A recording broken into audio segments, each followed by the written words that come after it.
Here I have my Honda CB500. I need to do fork seals on it. As you can see, they're pretty grim. So they've got to come off, new seals on. So first things first, mud guard off. Whilst it's off, the tyre's being changed too. So don't worry too much about this heap of crap. So now, the next thing to do is take off your caliper. So I've done one bolt here, second one here.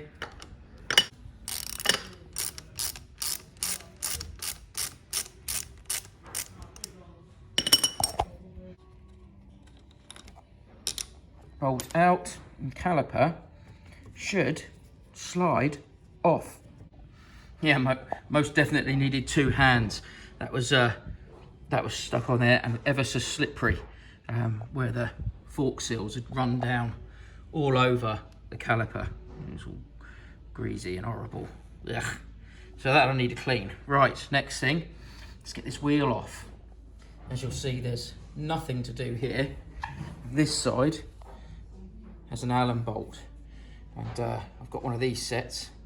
So we'll chuck the 17, which it is, in there. And then we need to loosen this off, which I already have. And then we can crack the wheel off. It's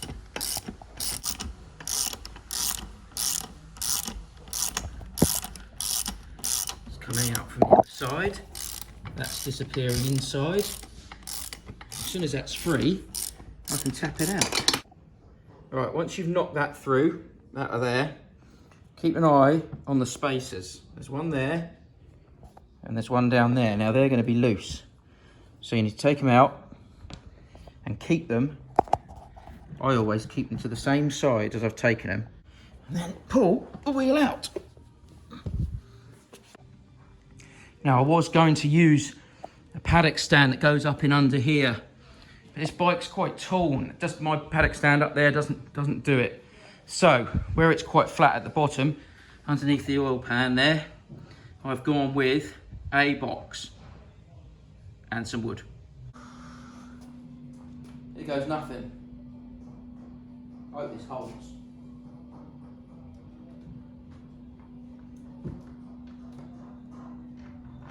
Oh. He's only gone and done it.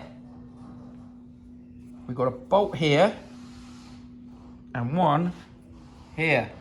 They're different sizes. That one looks like a 12 and that one looks like a 14. So we'll undo those and then the fork should just slip out. Right, loosened off, top and bottom, and then you don't need to take the bolts out, and the whole thing should just slide out into your hand. Now I have it in my hand. I'm going to clean this up. It's been round the yoke there. Clean this up. Get those fork seals out. Fill it up with oil. And bish bash bosh, squishy squishy. Now it's a case of getting this off and then the fork seal off. We can do that. That's easy enough to do. A little screwdriver under there. Flippity flip. Slift. Once you have this dust cap off, you need to get this this little seal out, the little clippity clip. So screwdriver under that. Take that round. Make sure you don't lose it. Well, I didn't lose that. I dropped the screwdriver, which is handy. So that off, and that goes with that. Next job is the seal. Look, that's mullered, mate. So that's it. Needs a new one. Right, let's get that out. You're also going to want to change the fork oil while you're at it.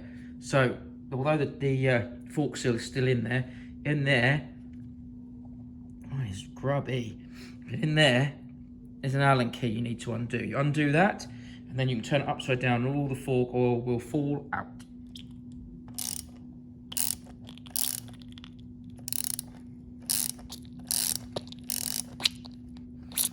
Oh, you can see it's all being a bit sloppy in that.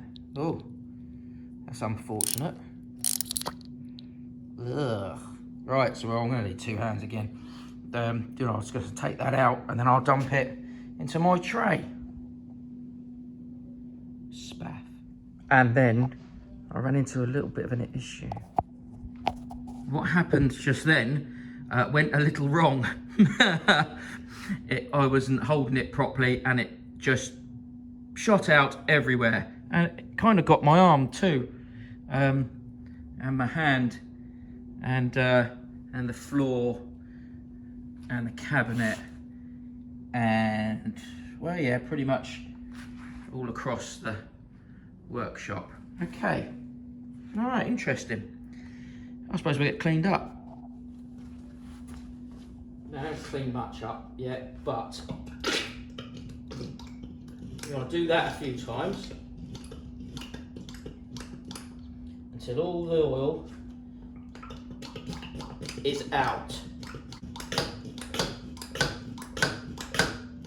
Once you've done that, what I'm doing there, a bit of back pressure there, that should loosen enough to get that fork seal out.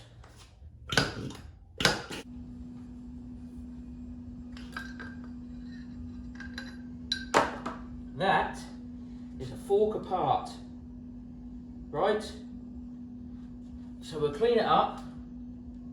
We will drain excess fluid out, clean it up, put it back together, remove this fork seal, right? This fork seal is horrible. I'll take that off and throw that in the goddamn bin because it's caused me pain out on the arse. I didn't like it. Right, where's my grubby? That'll do.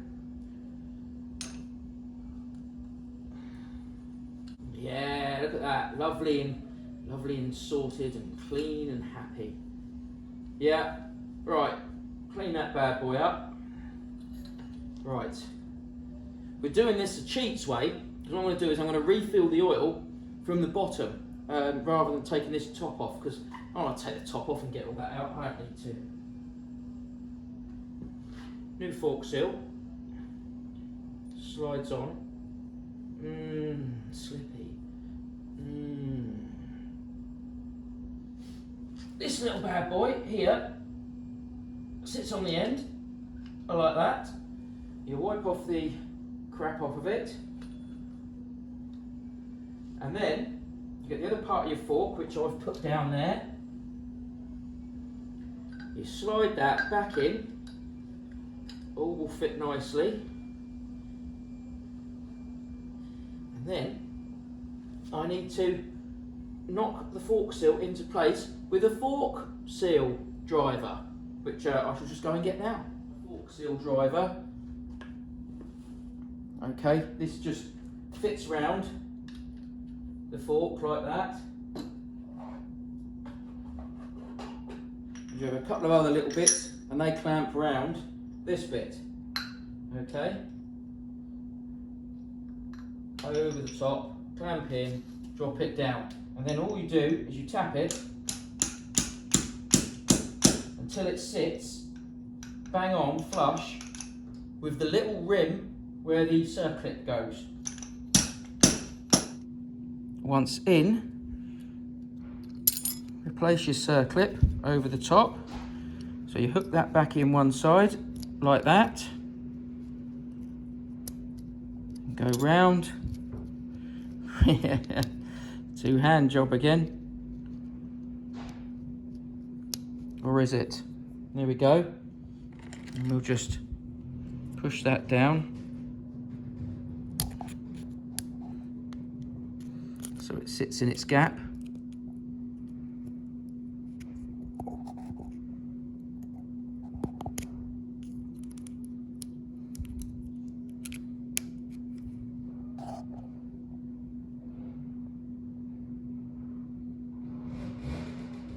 And you get your nice, shiny, new dust cap, which you can push down with your hands. Get that fitted on there nicely. All fitted nicely. Now my next job, simply, I'll clean this up, make sure there's no more pitting. Best thing to use for that will be aluminium foil, like you'd use for cooking. Give it a good rub with that and that'll disappear. No problem at all. Make sure there's no pitting, you see. Don't use sandpaper, because you'll score it and it'll be horrible. Then I shall turn it upside down, use a funnel. Before I put the screw back in the bottom, I shall fill it with 503 millilitres of fork oil. Screw in, done. Job done, biggity bosh, bouncy bouncy.